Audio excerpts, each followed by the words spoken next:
Well, good evening, everybody, and welcome again to another edition of the Demonland podcast. My name is Andy, and back by popular demand, joining me tonight, Whispering Jack. Good evening, Whispering Jack.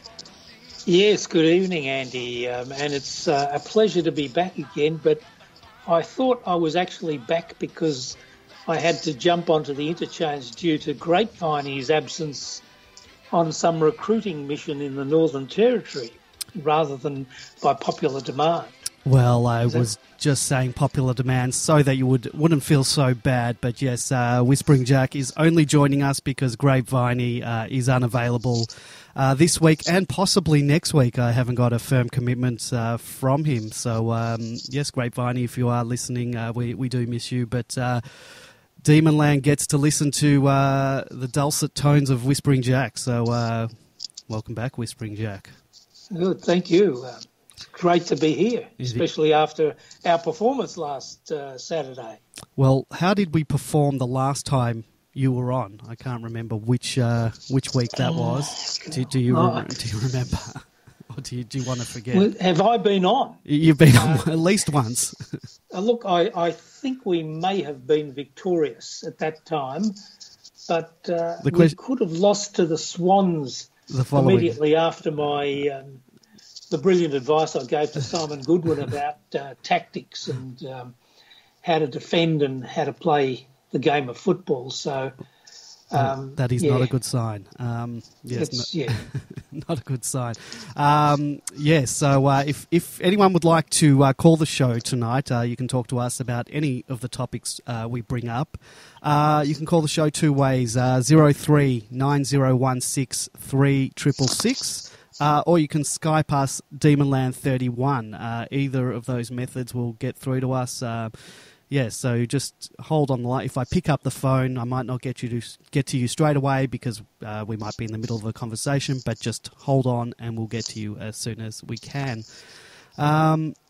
So Whispering Jack, we went down to freezing, windy Hobart, and we didn't come away with the bickies. What went wrong?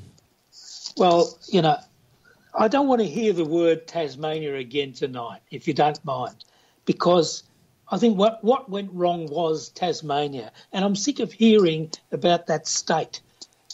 Every time we go there, we lose. I don't know. I'm tired. I don't want to. Even when we play Test cricket there, Australia loses at that ground. It's got me beat. Well, I don't need to remind you that a guest that will be joining us in about half an hour's time. No. He comes from the great state, if you can call it a state, of Tasmania, the Apple Isle, as it's known. Russell Robertson, Robbo, more affectionately known as, will be joining us tonight. So if you're going to be like that about the great state of Tasmania, then we may as well end the show right now. All right. Well, what went wrong? Well, those winds that blow from the Antarctic. We are in the southern hemisphere, right? We are. Okay. The winds that blow from Antarctic, they're no good for us. Last year, look what happened. We didn't kick a goal until we're 8 goals behind or something. And this year, did we win the toss or lose the toss? We must have lost it because they would have gone. I seem to recall the commentator saying that you've got to go with the wind. You can't rely on it. Anything can happen. So while the wind's there, you have to take it. Because if you lose it in the last quarter, it's no good to you. But what happened in the second quarter? We had a brilliant second quarter. Why couldn't we replicate that in the last? Well, we actually, if you digest the game and look at it and dissect it, but if you look at it, really, until three-quarter time, we were doing quite well. Yes. To be 1 goal behind and having the last use of the wind, you would, back yourself in to win any time of the day. So for 3 quarters, I would say that we played pretty well. Would have been handy to have scored at least 1 goal in the third. Yeah, I think, that cost us because I think we really had we kicked they kicked 2 goals against the wind in the second quarter and the last. So we kicked 2 goals in the first quarter. We really needed to kick at least a goal in the third, and we would have won the game had that happened. Yeah, we needed to kick more than 2 goals in the last quarter with a that's true. 5 or 6 goal breeze behind yes. us too. So, it's Tasmania. Well, I don't think it can be blamed solely on Tasmania because North Melbourne, who were second bottom on the ladder, they were able to get the job done there. And I know they've got a bit more experience playing there than we do. But, we're supposed to be pushing for a top 4 spot, which is probably almost out of our reach now. What does that say about us? Well, firstly, if you can't beat the second bottom side in 2 attempts, then you are not going to finish in the top 4. I suppose by some miracle, if we manage to win the last 4 games, we might fall into 4th place. But I think, we've shot ourselves in the foot. We hit the front halfway through the last quarter, raging gale behind us, and couldn't maintain a lead in those circumstances. And I suppose it boils down to some pretty ordinary disposal and possibly poor tactics, because we do tend to overdo the handball. And I think when you're kicking with strong wind, you don't handball to blokes behind a bloke who's running forward. It's not a good look, and it generally means that you're going to end up losing the ball and the opposition are going to get possession and make it harder for you to score. And not that I'm suggesting that you always have to bomb away at goal, but sometimes it's handy to do that when you've got a wind that allows you to kick 50 or 60 metres towards the goals. Perhaps the fact that we lost Jesse Hogan and didn't have someone to take a mark up there in those dying moments was pretty much a disaster for us. But, it was just, I was not happy at the end of the game. No, I don't think any Dees fan could have been happy with that, particularly because this was a game we probably should have won and would have held us in good stead going into the last 4 games. Now, Jesse Hogan went off with an injury, but we do have another quality forward up there who is really underperforming since he's come back from injury, and that's Jack Watts. He didn't kick any goals. I don't think he had any marks that were inside 50. We really needed someone to stand up, and Jack Watts isn't doing it at the moment. I think what's his second game back from injury. And well, yeah.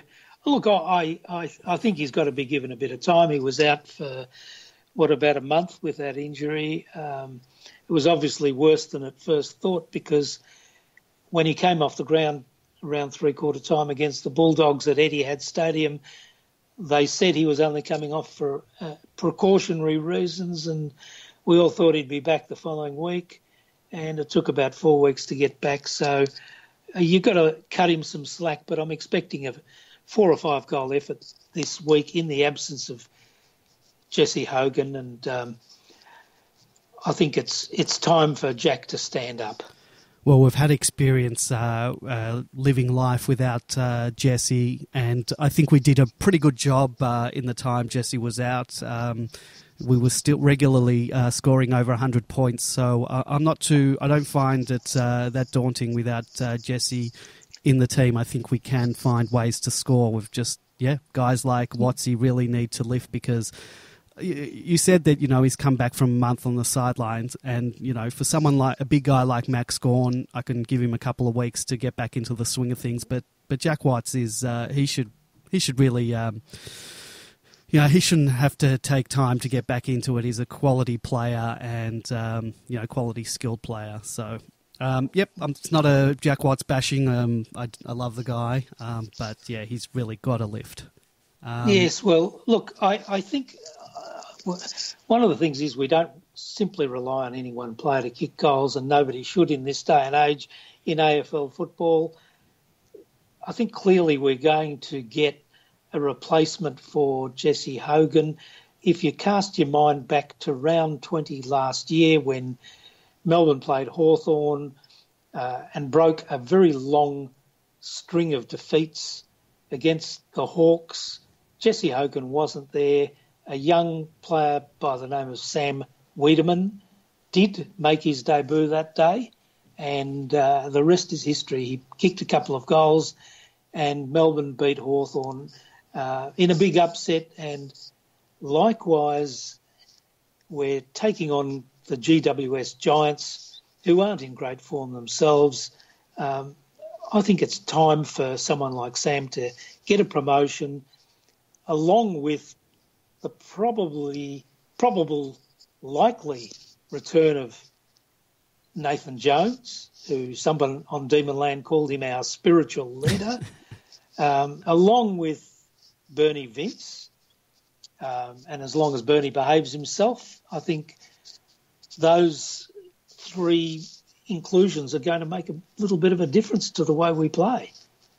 Yeah, and I think you're getting a bit ahead of ourselves. We will talk about the changes to the team, and Sam Wiedemann and Nathan Jones are definitely in the mix. Well, certainly Nathan Jones. So, but we are talking about the North Melbourne game, and a couple of poor performers that I thought on the weekend. The guy's been having a great year so far in his first year. Mitch Hannon really had a shocker. I think he had 3 disposals for the day. Didn't get a kick? No kicks. 3 handballs. So that's a pretty poor effort for someone who's had a great year. And look, I know... Well, mind you, the fact that he didn't get a kick probably explains why he didn't kick a goal. Yes, because if you don't get a kick, you're not going to kick any goals. Yes, he had 3 handballs and 5 tackles for a total of 23 Dream Team points, and he'd be disappointed with that. And might even find himself out of the side. But he's young, and he has shown some good form and kicked some nice goals this year. Who else did you think did not perform well? I thought Neil Bullen made a number of mistakes. One of them in the third quarter, I think he either took a mark or got a free on the 50-metre line, and some explicable reason gave a handball to a guy who had his back to him, and just fluffed the whole thing up, and they ended up getting the ball out. And I don't know if they went down and kicked a goal, but it was just really bad. And there was a couple of other things that he did wasn't impressed with. I really thought he had a shocker. So he also could be one that might go out. Although I have been, he's had a few good weeks on the trot. So I don't know if that means anything to the coaching staff. But yeah, he had a shocker this week. If he handballed to somebody who had his back turned to him, he could have been playing to instructions, because I've noticed that happens a few times during a game. Not just with Alex Neil Bullen, but with some of the other players. So, I think they need to get their skills right. And just, I'm not that I'm a name dropper or anything like that, but I did happen to see young Alex Neil Bullen, because his first name is not Neil, it's Alex. And somebody should tell some of the commentators on television that. But I did see young Alex at a junior football club training tonight with his mate, Billy Stretch, and they were both looking in fine fettle and smiling and helping a young coach of an under-10s team try to train those little tackers, and it was a pleasure to watch. Well, Billy Stretch could be replacing him this week, you never know. Well, we can't talk about that yet. No, we don't. You told me team selection.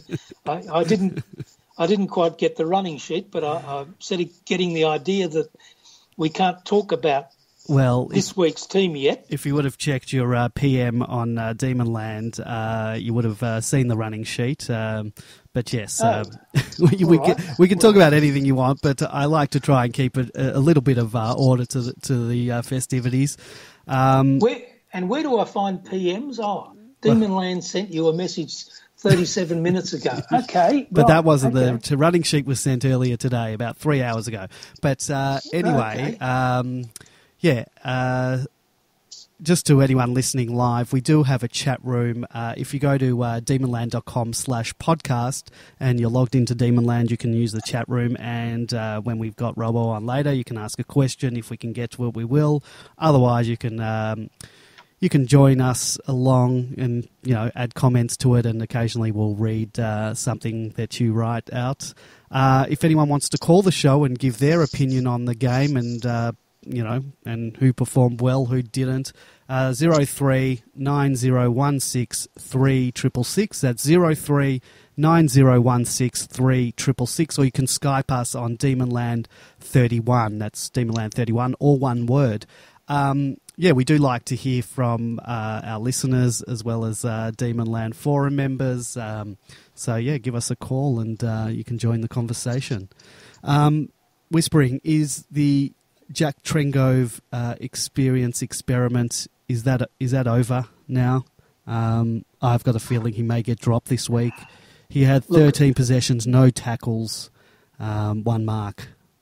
Okay, look, I've just found the running sheet and there's nothing here about Jack Trengove. No. Can we talk about glaring weaknesses in defence? We'll get to that in a minute. We need to talk about Jack Trengove. I loved the fact last week when he came on the ground, he got a rousing, quite a standing ovation, but he got the cheers and that was great. It was fantastic. But, I'm not sure. The question's got to be asked, is there a spot in the team, this team, who's on the verge of, the F word, I'm not going to say it, is there a place for Jack Trengove in the team?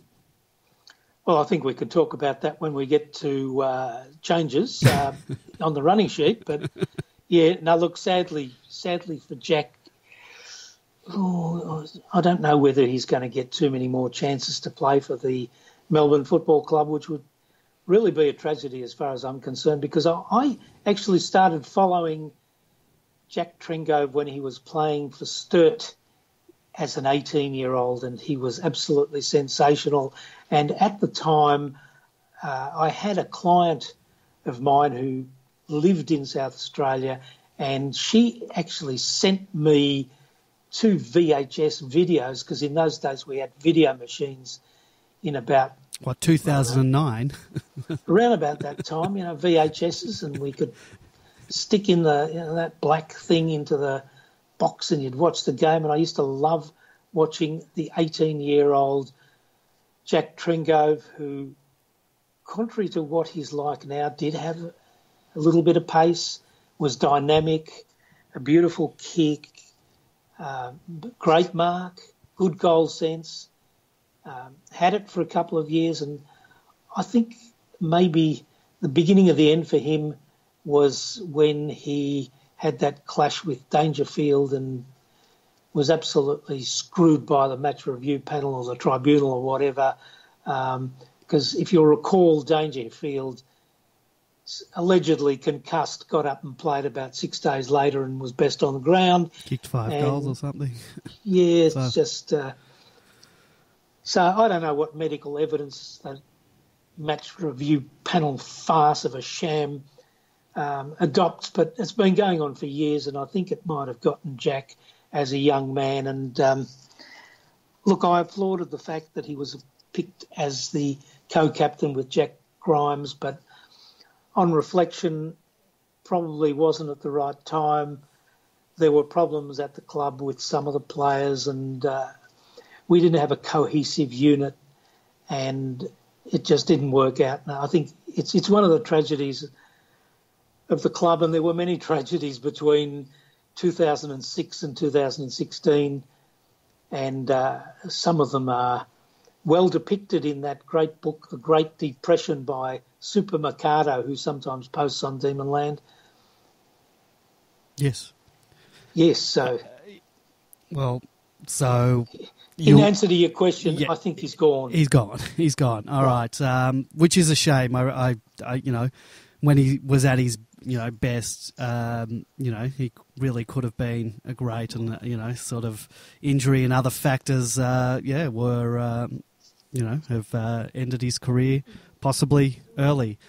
Right. Well, yeah. Could we? That brings us to a nice segue to Jake Lever, because a few years ago we being the Melbourne Football Club, tried to trade Jack Trengove to Richmond, famously to get a draft pick in the first round, which I suspect that they might have wanted to use to get Jake Lever, because the word is that Melbourne was very impressed with him at the time, and a little birdie, by way of a Demonland forum, tells me that the Melbourne Football Club interviewed Jake Lever this week about him possibly changing clubs at the end of the year. Well, I don't think it was Demonland that gave the was the little birdie. It was and it was talked about on SEN this morning, and that's where the Demonland reports came from. Melbourne. I don't know where whether what exactly went down, who spoke to him, but it's been reported that the Dees did speak to Jake Lever, and we're probably one of the front runners to get his services, and that wouldn't that be great? Well, look, if as I suspect, we were one of his favoured clubs in his draft year, and the young lad wants to come home, and talk about Tasmania. Look, Adelaide, it really is the pits. Who would want to live there? Of course, Jake Lever wants to come back home, and of course he wants to play on the MCG and come to the Melbourne Football Club. The question is, if we can convince him to want to come here and organise a nice trade with Adelaide. That's what my next question was going to be. What would we need to give up in order to get him? And I'm sure if you ask Demonland, they'll just try and get him bargain basement. But obviously, we're not going to be able to get him bargain basement. What we're going to have to give up something in return. So, what is that something? Well, I think a third-round draft pick is out of the question. Probably, I think we would have to start with our first draft pick, which will probably be around pick 19 or something of 18 or 19, around that. You haven't detected the optimism behind that, but but it's very optimistic of you. We did manage to hold on to a first-round draft pick, and to get Jake Lever, I think we'd certainly have to give him away plus a player. Well, of course, yeah. Perhaps, do we have any South Australian players who we... Bernie Vince? Neil Bullen? All right, Bernie is, best and fairest winner at the club. They're not going to take him back. Neil Bullen, isn't he a South Australian? Yeah, he's a nice boy. And Billy Stretch you would never give away. Who else have we got from South Australia? Isn't Trengove from South Australia? Oh, well. Okay. Sorry, Jack. Yeah, that was not you, Jack. The other Jack. And I think Adelaide would be doing a good turn to give Jack Trengove a second chance. He's only 25 years of age. Okay, so he's a little bit slow. Shh! Don't give up. Don't give. But with the correct training and work, Trengove and pick one in the draft sounds good to me. Yeah, I don't think they're going to take Jack Trengove. All right. Well, have you got any steak knives or anything else that we can throw in? I don't know. If anyone has any ideas of what we can give up to get Jake Lever to the club, 03 9016 3666.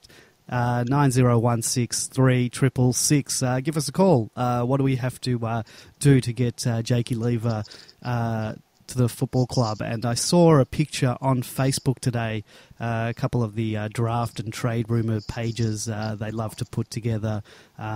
the photos of a player in the jumper of the club courting them, and usually they're quite horrible photoshops. But the one today looks pretty good, and he looks great in a Melbourne Guernsey. So let's. Yeah, but would he get a game? We've got Oscar McDonald, we've got Sam Frost, we could throw Tom McDonald back into the defence, and Joel Smith is an up and comer.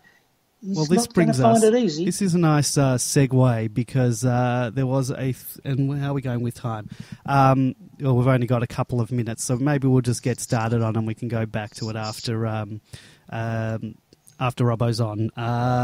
So there was a thread on Demonland this week called "The Glaring Weakness in Defence," and this is by Junior Mac. He said, "I've said it all year. Our defence leaks goals. Yet again, we got taken to the cleaners. The elephant in the room, our key tall backs. Hibbert has had a great year. Jetta is outstanding. Hunter's done well. But Omac and Frost, while doing some good things, have been towed up by bigger-bodied, tall forwards like Brown, Roughhead, Walker, Danaher, Rewalt, Casbolt, Hawkins, etc. We desperately need a lever." That would be Jake Lever. The facts are, one, teams score 53% of the time they enter our forward 50, and we're the last in the AFL for that. And two, we lose 35% of defensive one-on-ones. Again, last in the AFL. And Junior Max says, you cannot win finals with a defence like that. In fact, you will struggle to make the finals. He goes on to say, Omac is a liability. Frost has some great attributes, but makes a lot of errors, spoiling, leaving his man, fumbling, and taking on more than he can chew. And I noticed that we sometimes just left out, and maybe it's the zone defence we play, but a few times we left their big guys on a smaller player. Like Jetta was on tall guys, more than a handful of times, and it's not Jetta's fault that he's been left on a thing because Frost has had to run up the ground or something. There are some glaring holes in our defence, and we're being absolutely manhandled by big-bodied forwards. All right. Well, what I suggest is that maybe we try to get Simon Goodwin on to answer the hard questions, because he's the man who can answer them. But talking about statistics, there is one other statistic that actually backs up that argument. If you look at the ladder, points for, points against, of the top 9 teams in the AFL ladder at the moment, the team that's had the most points against, kicked against, is Melbourne with 1575. So you can draw your own conclusions with that. 10th place, Essendon has had more against it. But there's another stat, I guess, that in a season where the club has lost 5 games by less than 2 goals, you would think that an extra 2 goals less kicked against us in those 5 games would see us with 15 wins and 3 defeats and well on top of the ladder. So there might be something to that argument. It's certainly an area we have to fix up between now and next year. But I'm not 100% sure whether Jake Lever is going to be the bloke who's going to do it. He's not that big body. It's interesting. We might just leave that there for a moment. We might come back to it afterwards. It is something that we definitely got to keep an eye on, because that's it's costly for us at the moment. We're going to take a quick break. You'll hear some commentary of some highlights of Robbo. Radio is the theatre of the mind, so just picture back to those days in the late 90s, early 2000s, while you're imagining Robbo in all those highlights. We're going to get Robbo on the phone, hopefully, and when you come back, when we get back, you'll be hearing the great Russell Robertson. Geelong need to get Scarlett back surely to the last line. where he plays his best footy. Here's the danger man, Robertson. He's gone over Rook completely. Russell Robertson from the top shelf. He can put the Demons in front and kick a career best 7 goals if he nails this one. Well, it's his 9th mark inside 50. And as you mentioned, Hutto, there's no doubt that Matthew Scarlett needs to go back and play on it. He has dominated in the air for the Demons up forward, and he's been the man to convert. Melbourne are in front. A stun-skilled stadium. Russell Robertson has almost single-handedly brought the Demons back in front. They lead by 4, and there's just under 7 minutes remaining. All right. Our guest tonight is a true legend of the Melbourne Football Club, playing 228 games.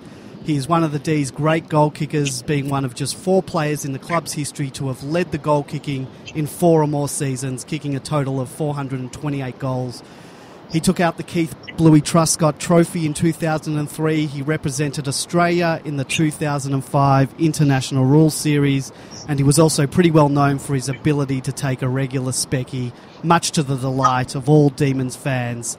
I, of course, am talking about none other than Russell Robbo Robertson. Good evening, Robbo, and welcome to the Demonland podcast.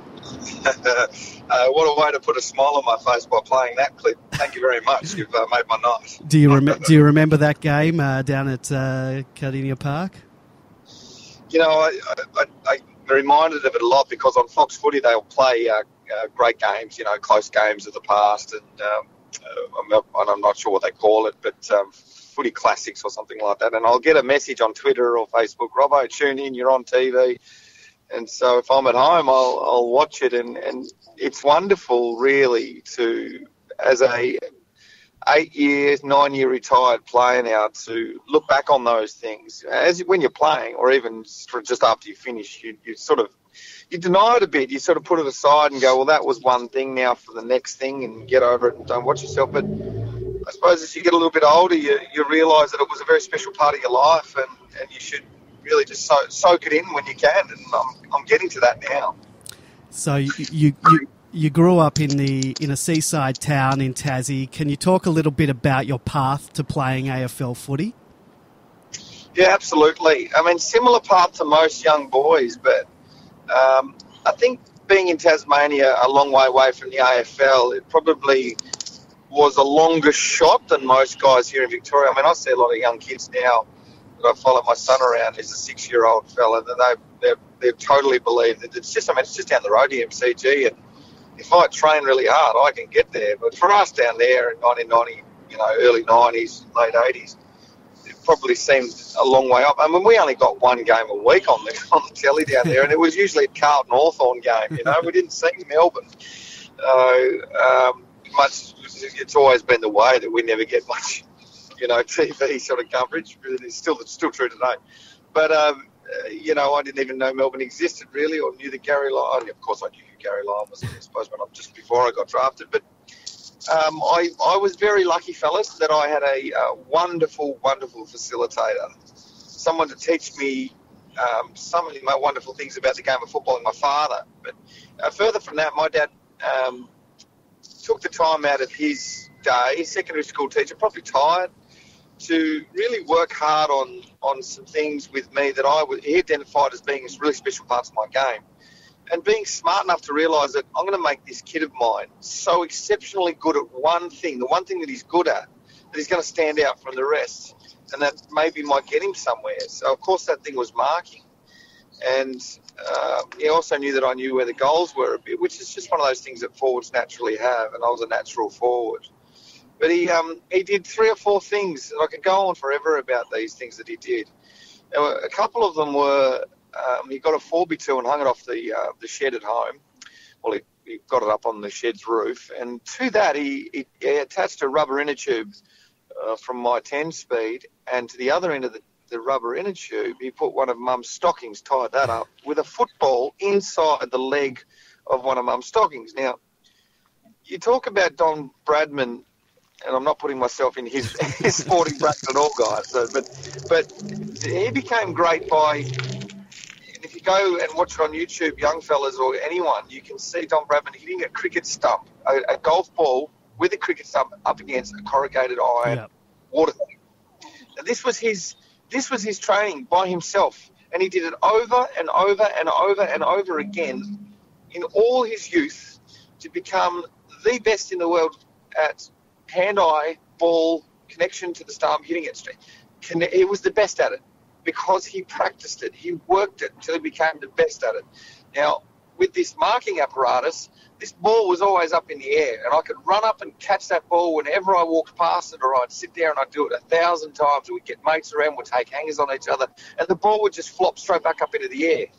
So it was always there. Yeah. It was amazing, and I loved it. Then we would do one-handed marking contests to see who'd do the washing up at night after school.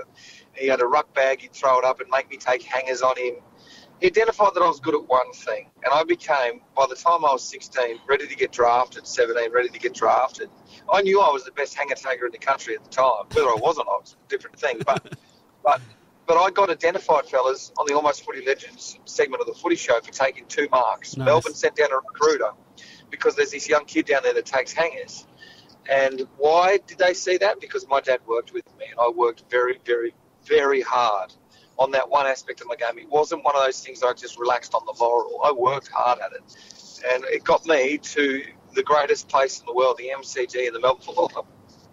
All right. Well, Robbo, welcome to our podcast. This is Whispering Jack. I've always been a great admirer of yourself. I'm not a great admirer of Tasmania after last Saturday's game. And at the beginning of this program, I actually swore that I didn't want to hear the word again. But given that your roots are in Tassie, I just wanted to talk to you about one problem that Tasmania seems to have at the moment.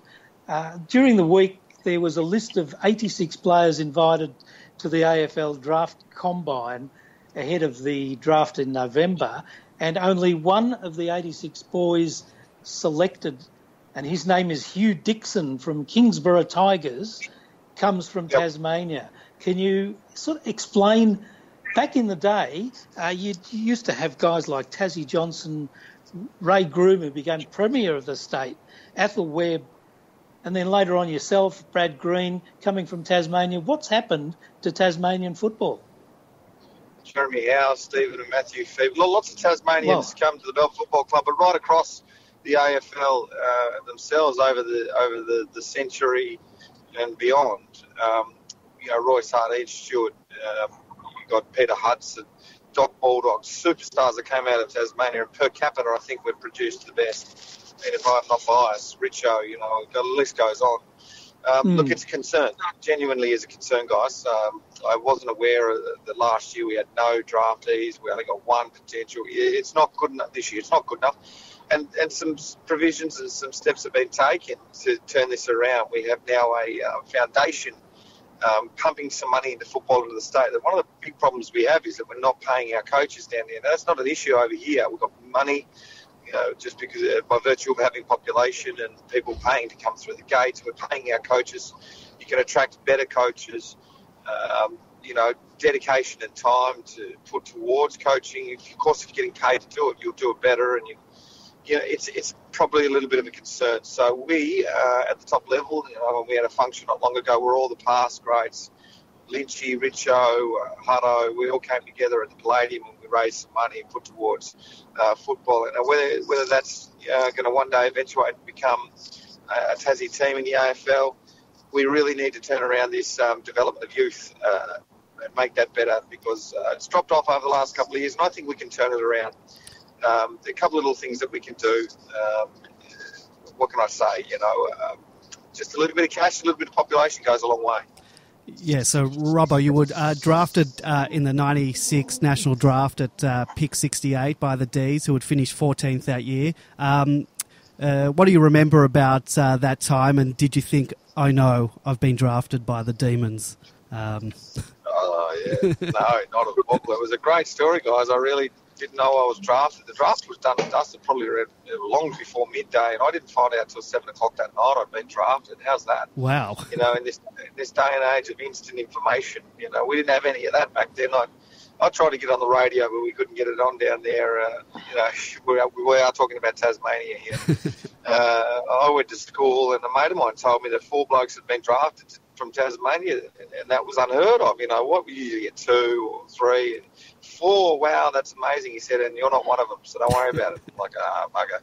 So I was contemplating life. I was at a mate's birthday party way down Whoop Whoop there in Hobart somewhere, and I'm from the northwest coast. I was billeted out to live with a family to play for the state team over, and we were playing, over here. The Tassie Mariners playing Quarter Cannons, and Preston Knights, and those teams, and it was a wonderful year. I thought it might be a chance because Melbourne did send someone down to talk to me, but anyway, the tale of the tape goes, a mate of mine rang me at around about 7 o'clock at night at this party, and I'd already had a couple of beers, to be honest with you fellas, and he said, Robbo, what are you doing? I said, just drowning the sorrows a little bit, mate. He said, you don't know you're being drafted, do you? And I said, that's a horrible joke, mate. I know 4 blokes have been drafted, and I'm not one of them. And he goes, no, 8 blokes have been drafted, and you were the 7th. You've been drafted to the Melbourne Demons. And I said, hang on a second. So I hung up and I rang Mum, and Mum had just been rung as well. But she hadn't even been rung by Melbourne. She'd been rung by the media and been told. So that's how we knew. It was just a different time. But you can't explain it, fellas. You just cannot explain the emotion, the glee, it was phenomenal to know that I was going over to play on the MCG, in this League of Titans. Oh, mate, it was just the most wonderful time of my life. Well, it must have been a great time because the following year when you made your debut, 1997, the team actually finished last and the coach was sacked halfway through the year. At the end of all that, were you still happy to be at the club? Oh, God, yeah. I mean, just to be there. I'm coming from a long way back, so I got my opportunity when Hutchie was put on the list, and I played some really good football in the reserves, and I really was surprised at my own form at the time. I kind of grew a couple of inches. I'd put on about 10 kilos of muscle. They threw me at centre-half forward in the reserves. I was playing in the wing before that, and I played probably 6 best on-ground games in a row. So I'd hit a bit of form, that probably surprised a lot of people, including my parents and myself. And I was told by Greg Hutchison, who came in and be the interim coach when Neil Baum got the sack. He said, Robbo, we're going to reward your form. We're going to play you against the West Coast Eagles, your first senior game. I back off the rookie list because I'd been dropped back to the rookie list during the year. And again, you can't explain that emotion of pulling on the red and the blue jumper and falling in love with it 1,000 times over. Every time I pulled that jumper on, you just fall in love with it again. And running out and playing on John Moore's my first game of AFL footy. Wow, what a baptism of fire. So, Robbo, 1998 was a much better year. We had a new coach, Neil Danaher. We had some prized recruits in Jeff White and Travis Johnson. And we finished 4th, losing out to North Melbourne in the prelim. You must have started to really enjoy your footy a lot more and started to see that we could finally be on our way to some big successes. Look, Neil Danaher was amazing. He was phenomenal. You talk about good facilitators. Again, he was one of those guys who could see the best in you and really develop that. And he did that with all of us, his entire list. He put a good list together of young kids, and we were able to develop in 98 and go from dead last to probably 4th in the end and playing a pretty amazing final series. And then a couple of years later into a grand final. So drafting and bringing a good group together is really, really important. But developing those players is something that's important too. And I think that's where we're getting to at the moment with the Melbourne Football Club. The Paul Rood, Peter Jackson, Saga experiment has been so successful so far in that they've brought a lot of good practices and good people into this football club that have set up this culture now of accepting only the best. And not taking it lightly in any area, creating this culture the players are buying into. It's going to take a little bit longer.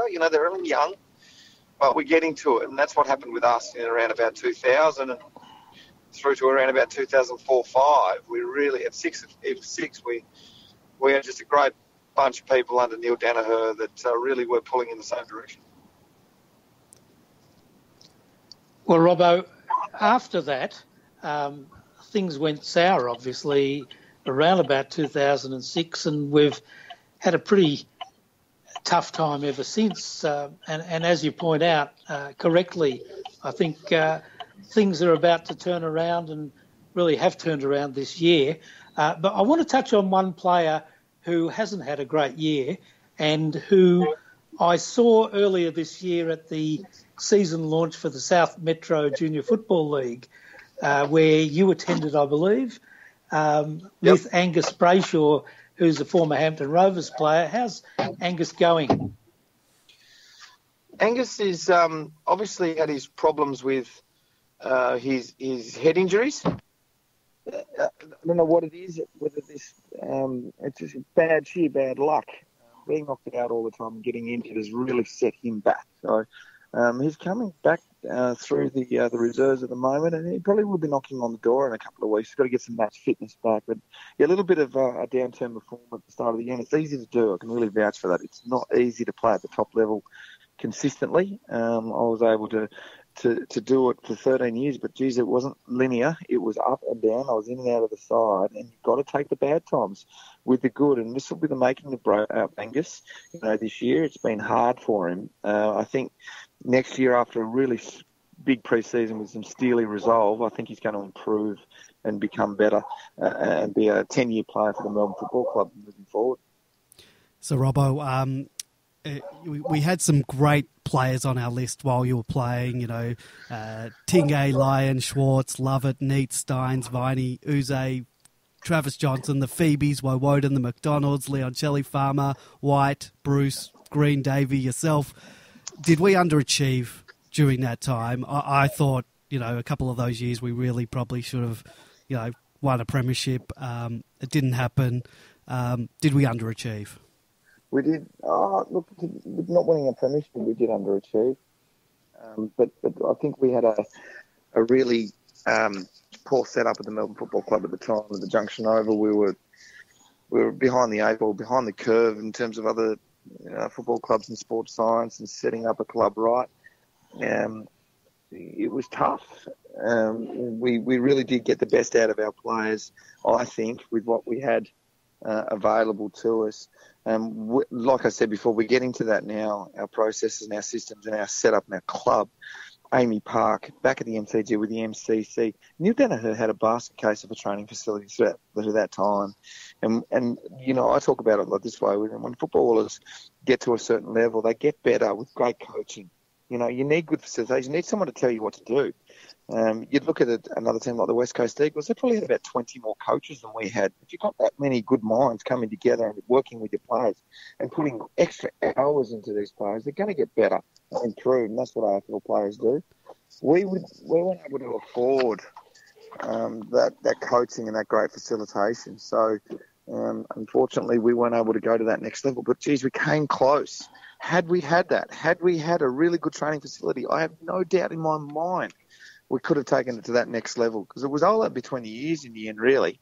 It was between the years, and if we just had a little bit of steelier, stronger resolve through that, awesome facilitation with more people involved working with our people and that confidence that comes with that, I have no doubt in my mind, others might argue with me, but I have no doubt in my mind that we would have won a premiership. Well, we had Jeff White on the show a few weeks ago, and we asked him about the 2000 grand final, whether he thought we were a genuine chance to beat, the unbeaten Essendon team that year. What are your thoughts and memories in that lead-up? Did you think we were a genuine chance to beat them, considering the year that they had? No, look, I think we were just a bunch of young kids that were really hopeful that we'd have an amazing start to the season. Amazing start to if we could have an amazing start to the season, amazing start to the game, that we could do anything. Anything was possible. We didn't discount ourselves at all. Essendon, look, they'd lost a preliminary final to Carlton the year before. Yeah. And that hurt them. And they had a real result. They came out, they bashed us, tail of the topies. We know exactly what it was. Yeah. They hammered us, and unfortunately we didn't get the win. But looking back on it, I reckon maybe 2002-04, that was the time we probably should have won the premiership, if I'm being honest. Yeah, I agree. All right, well, Robbo, all good things come to an end, and your playing career came to an end in 2009. At the time, did you ever have thoughts about going into coaching yourself? A little bit, yeah. I mean, it's your trade, isn't it? And you play football for so long. I did consider, doing a standalone coaching role somewhere and moving into the AFL, but unfortunately, it didn't really appeal to me in the end. I think you have to be really, really, really into it. And what I like doing is I like the lighter side of football, the marketing side, the selling of the Melbourne Football Club has really sat well with me, and I moved into that pretty seamlessly, and I've done a lot of other things along the way. I play in bands, I've been corporate music, I've even done a theatre show, and no doubt you've seen all this with me over the years, TV stuff. What else do I do? A lot of MC work. I mean, I've just finished an MC job tonight with IG, one of our great sponsors, the Melbourne Football Club, with Simon Goodwin and some guys working in the trade industry, finance industry. That was good. It was good fun. I really enjoy doing that because it's still up on stages and still performing, and I do like doing that. I'm a bit of a show-off. You don't have to watch my game. I was the biggest show-off there was. But that was me, and you got to stay true to yourself, and I'm pretty lucky that I've got this great job at the Melbourne Football Club still, club development. I work across all facets of the football club and just trying to help them get better and get some more money, some finances so that the players might get the opportunity that we weren't able to get. So, Robbo, I really love your match day role that you've got now. You really bring an excitement and energy to the game day. How much input do you have with the segments that you do on game day? And how can I get a gig on Hogan's Heroes? Yeah, look, my son and I, Tex, we love Jesse Hogan. He's our favourite player. We only wish the best for Jesse. Unfortunately, he's gone down with this bad injury at the moment, and I was glad when we named our segment after him.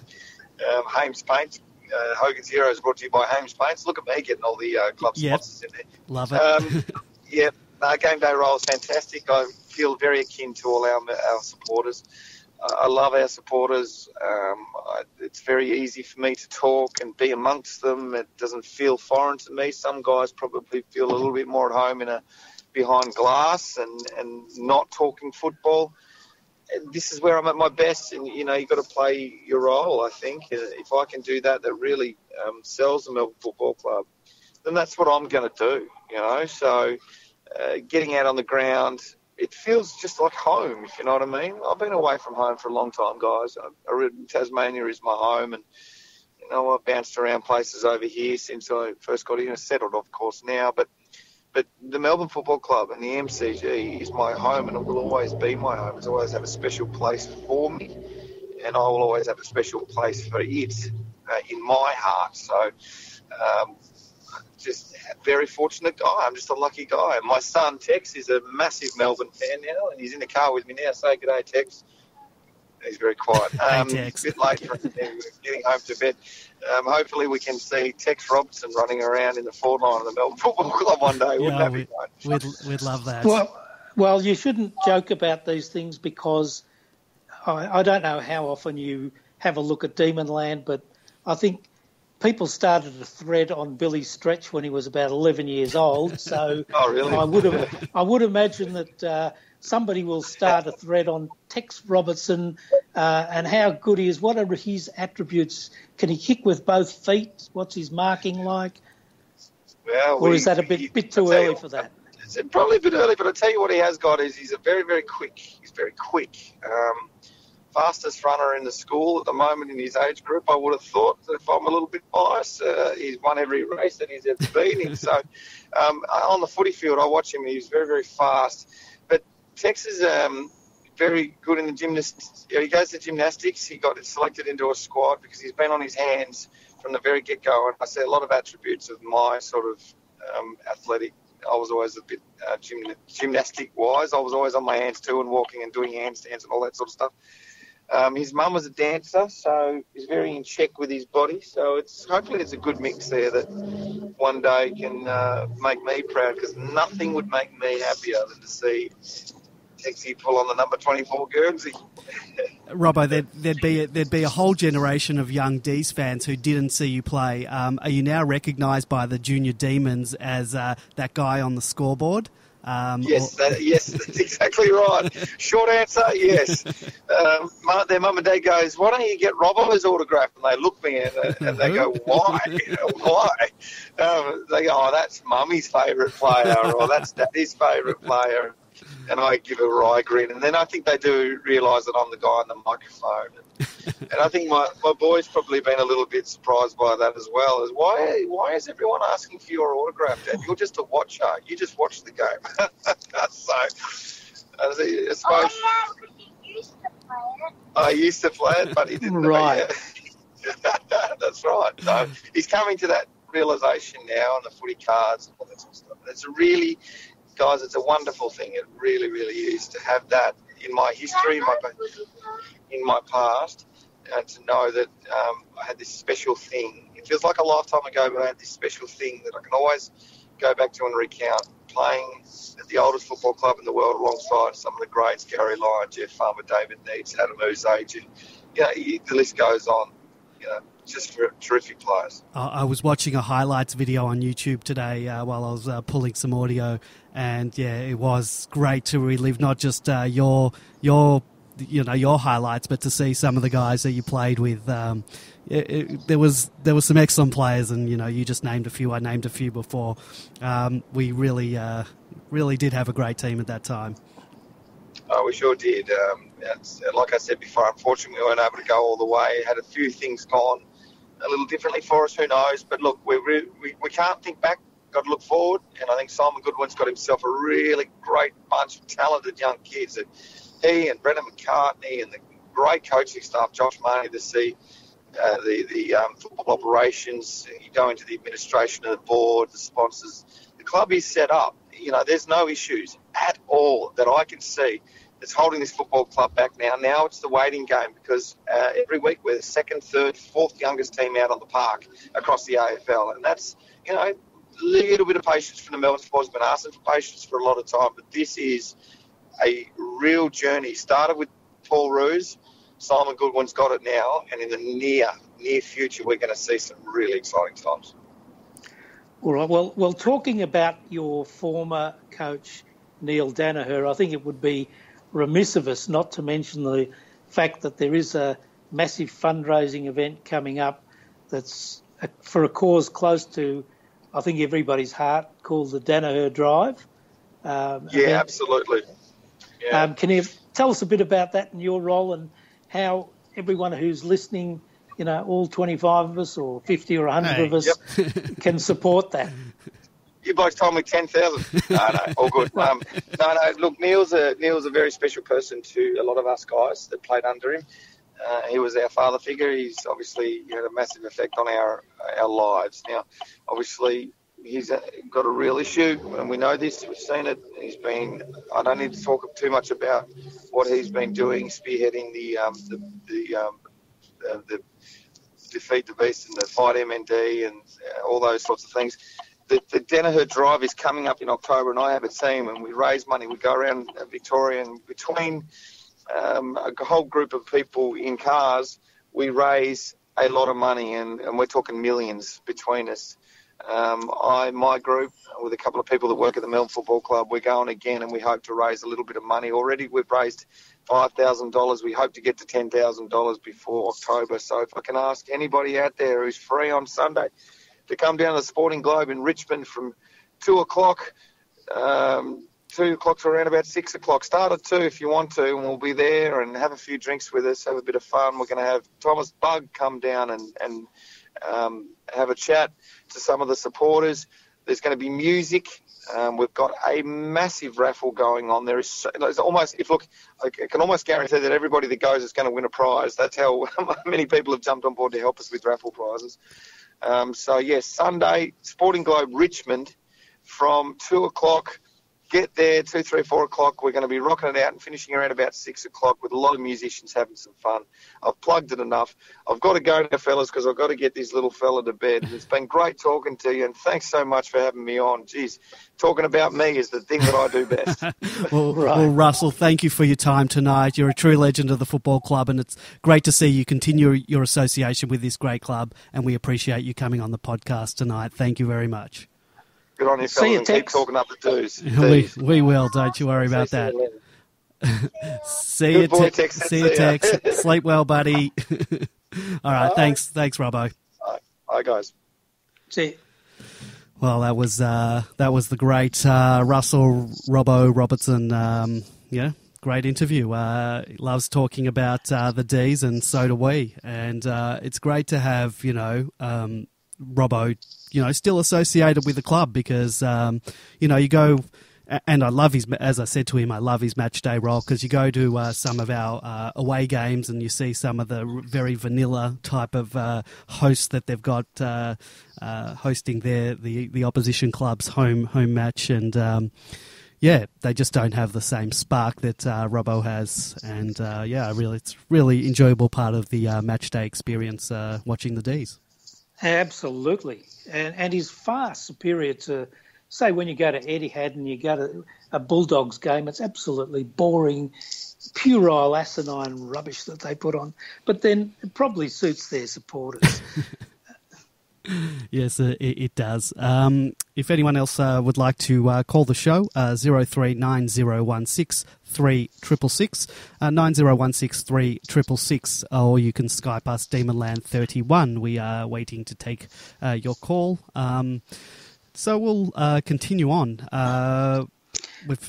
Yes, if I could just put a stop to this for a minute while I check on Demonland, and I just wanted to see if someone started the Tex Robertson thread yet, but nobody has at the moment. Perhaps someone like Sir Y.U. Little or one of the others could get on, Dazzle Davey, and start that thread. Well, I think Robbo did mention that he's only 6 years old, so there's still, probably 11 or 12 years before he can pull on the boots.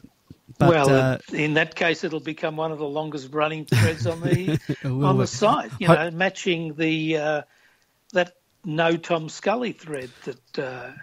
Seems to be very popular. Well, hopefully the Demonland server can outlast that time, because on the weekend after the game, our server just crashed, and it took us a long time to get it back up. And even once we got it back up, there were more problems than you can imagine, and we had to sort of do a bit of a partial restore to the thing. I don't know all the technical ins and outs. Nasha is sort of across that more than myself, and just another big thank you to Nasha and as well as our hosting company who in the 11th hour got us back up and running and fixed a couple of issues that Nasha and I couldn't fix ourselves. So thank you to our hosts and to Nasha. And let's not forget that Nasha comes from that state that I'm not going to mention, that's south of the Bass Strait. Well, I was talking to Nasha, not over the phone, just via text after the game, and he was very grumpy. He did make the trek out to the game, and witnessed what he witnessed, and then had to go home and deal with Demonland, who performed about as well as the team did on the day. So thank you, Nasha, for putting up with our silly site. Yes, we'll get back onto it. I think maybe we'll revisit the glaring weaknesses in defence as we enter the final phase of season 2017. We are well and truly in the home stretch, with hopefully we've got more than 4 games to go this season. But we've really got to knuckle down. And what do you think? We have to win at least 3 of the remaining 4 to be guaranteed a final spot? Can we get him with just 2 wins? No, I think we might struggle with 2, because there's a fair lineup, and you've got a team like Essendon that's got a fairly easy draw that I think, they could jump over us if we're not careful. Well, I think the key is this week against GWS. Well, how many spots are sort of up for grabs? I think the tops is 6, 7 and 8, the spots that are up for grabs. Is the top 5 pretty much sealed? As in, with those teams that are in the top 5 currently, they're the teams that will probably definitely make the finals. Well, theoretically, mathematically, yeah. Well, Port Adelaide are only on 44 points, so if they fall on bad times, they might drop out. They've got a terrific percentage, of course. Well, they've got Port Adelaide play Adelaide this week. All right, so you can lose that. They then play Collingwood, and Collingwood are a bit unpredictable, as we've seen. They can take it up to the best of them, and and then they have the Bulldogs, who are starting to maybe find some form, and then they have the Gold Coast Suns at home at Port Adelaide's home. So they've got a few games they potentially could lose. They could lose 3 of those games. So yeah, perhaps their place isn't sealed either. So there could be a number of places up for grabs in the top 8, but you'd think the top 4 for sure has been locked down. And Sydney have not an easy draw. Sydney have a very tough draw, I noticed the other day. They have Geelong this week, not an easy game. Fremantle, well, you'd think they would win that one. They have Adelaide away, and they have Carlton. Well, they should beat Carlton. So they'll probably, they should win at least 2, maybe 3 of those, depending on how they go against Geelong this week. But they should get there too. West Coast, who do they play? West Coast have St Kilda this week at Etihad. Go Saints. Come on, Saints. Yeah, but they've got Carlton at home. They've got GWS away, and they have in the last game Adelaide. Okay, so they've got a tough one going in. But Adelaide could, in that last game, maybe just roll over if they're guaranteed a home final. So we're always suspect of teams doing that. And then outside the 8, the Western Bulldogs have Brisbane this week. That's chalk up for a win for them. They play GWS at Etihad. They play Port Adelaide. Where is Mars Stadium? On Mars, I would say. Mars Stadium. Where do they play giveaway home games to? Where is Mars Stadium? Mars Ballarat. Stadium, of course. Ballarat. It's in Ballarat. Yeah. Ballarat. So they play Port in Ballarat.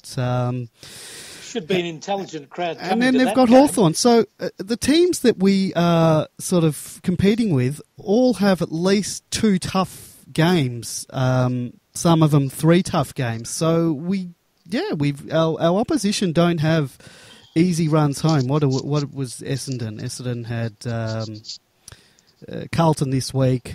You'd think they should beat. They've got Adelaide. They've got Gold Coast, which they should win. And they've got the Dockers at Etihad. So, you know what? I think Essendon are going to make the finals. They got 3 relatively easy games that they should win. So I'm thinking Essendon are going to make it, but all the other teams have some tough runs, and then you've got a few teams sort of like St Kilda, Hawthorn, who virtually have to win every game plus percentage. So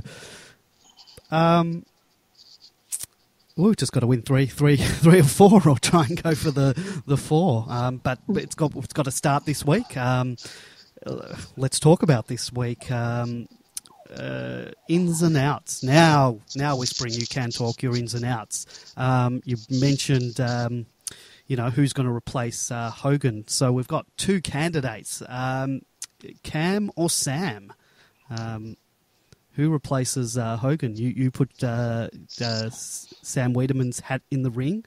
Do we go Cam Peterson just to add a bit of a relief ruckman to the mix?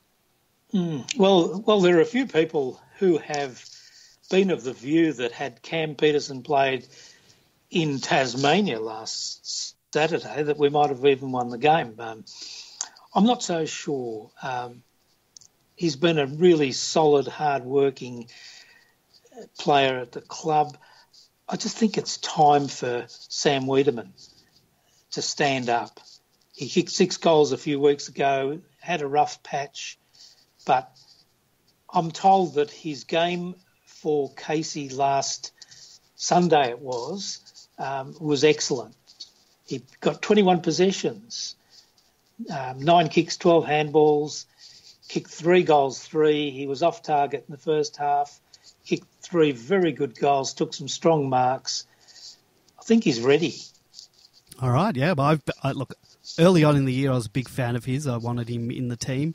I thought it was just a matter of time before he started holding those marks, and I can see the guy's going to be a star in the future, hopefully. But he's got to start taking those marks in the big leagues.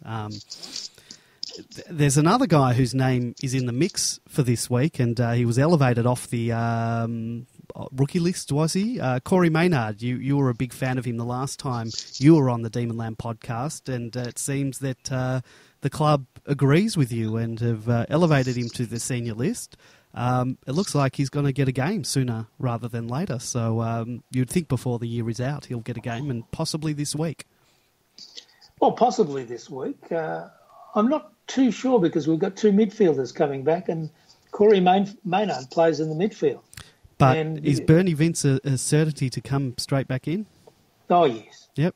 Yeah. So, he'll be back. So we've got Jones and Vince, certainties to come in. Obviously, Hogan goes out, so we probably need to replace him with a big guy, so that's either Sam or Cam. And then who else comes out? I think we identified a few players earlier on. Trengove, you would think, probably comes out for Jones or for Vince, and then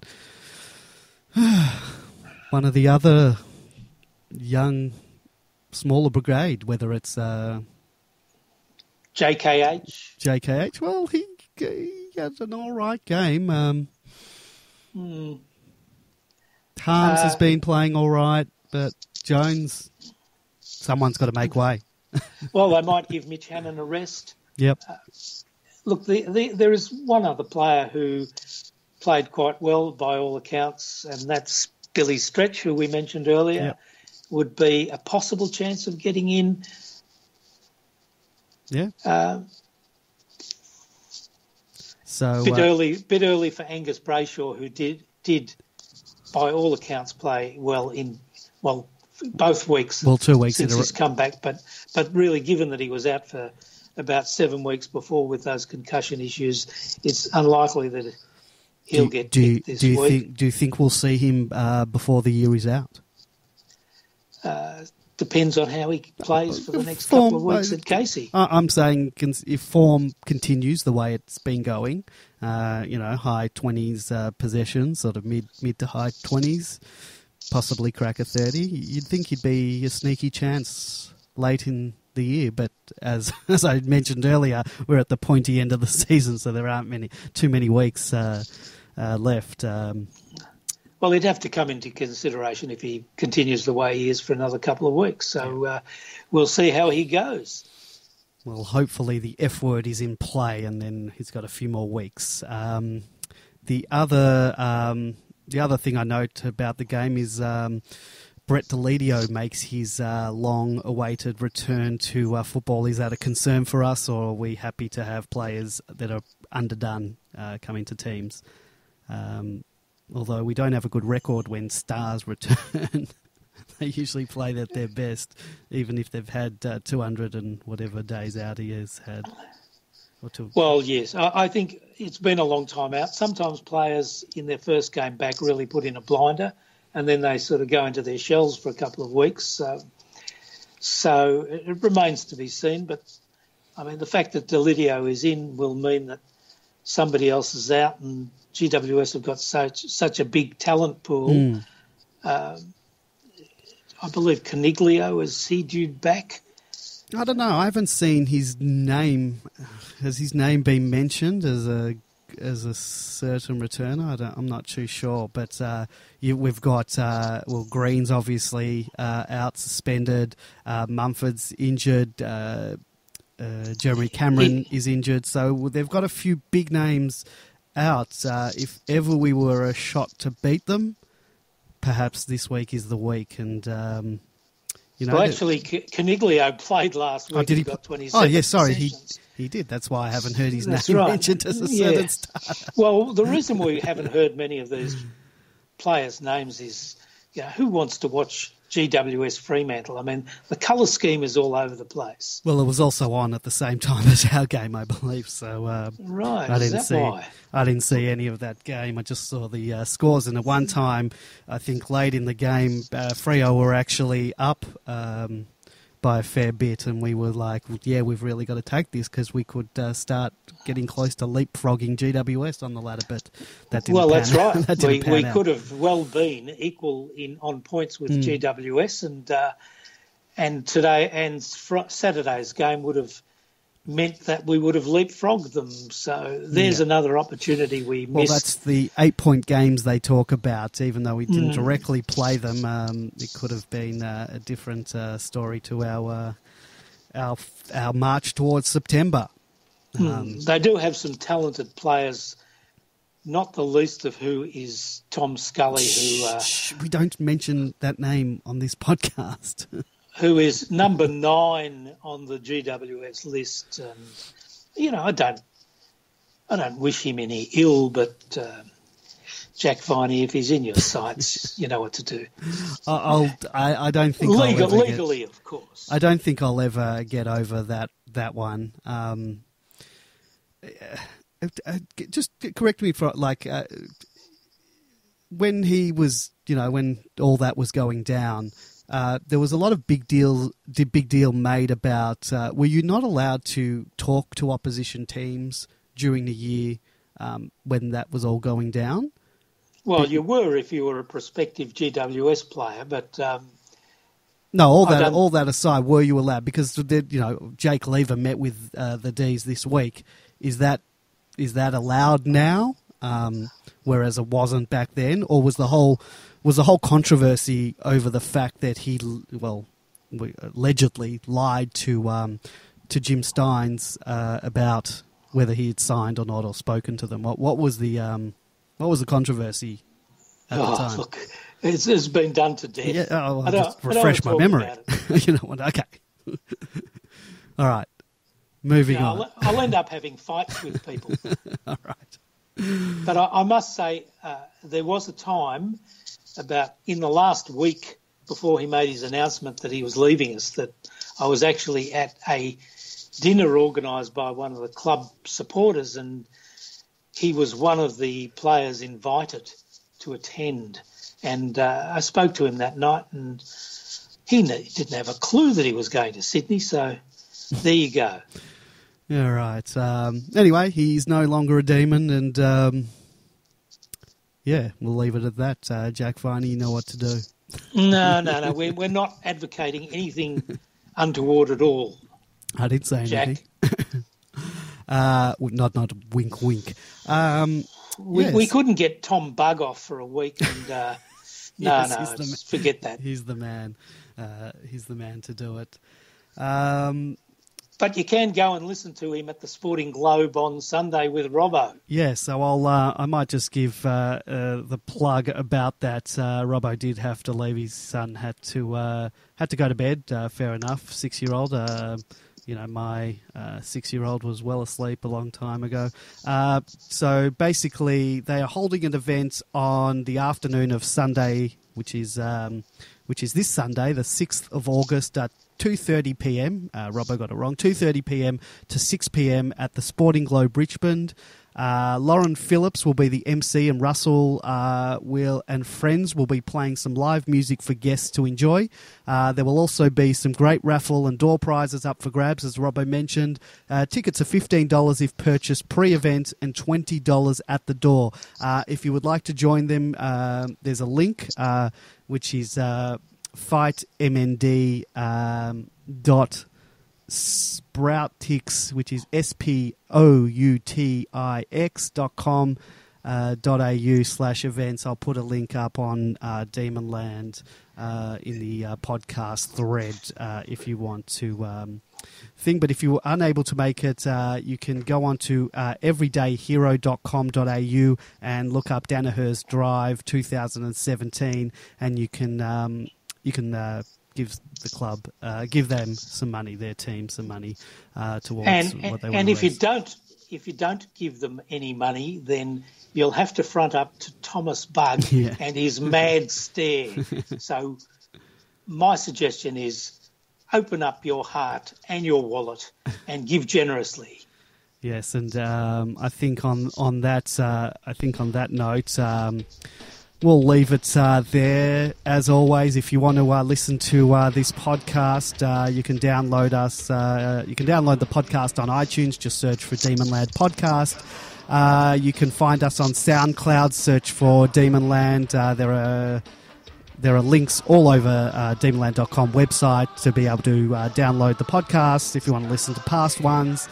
You can catch us every week, Wednesday, 8:30. We're looking at getting one of the coaching staff on for next week. I don't have a name yet, but we will probably have someone from the coaching staff either this week or next week. 8:30 Wednesdays. You can join us live, demonland.com/podcast. Join us in the chat room, and we'll be back next week. Whispering Jack may join me. I might bring him out another week while Grapevine is away. So thank you all for joining us. Thank you to Russell Robertson and Tex, and thank you to Whispering Jack. It's been a pleasure. And thank you, and could somebody please get that Tex Robertson thread up as soon as possible? Thank you very much, and good evening. Well, you do know how to use the internet now, so perhaps you can start that thread. All right, thank you very much.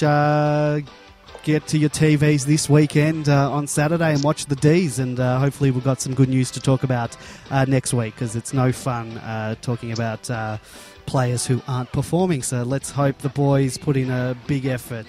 Go Dees, and we'll catch you next week, Wednesday, 8:30, live on demonland.com. Go Dees.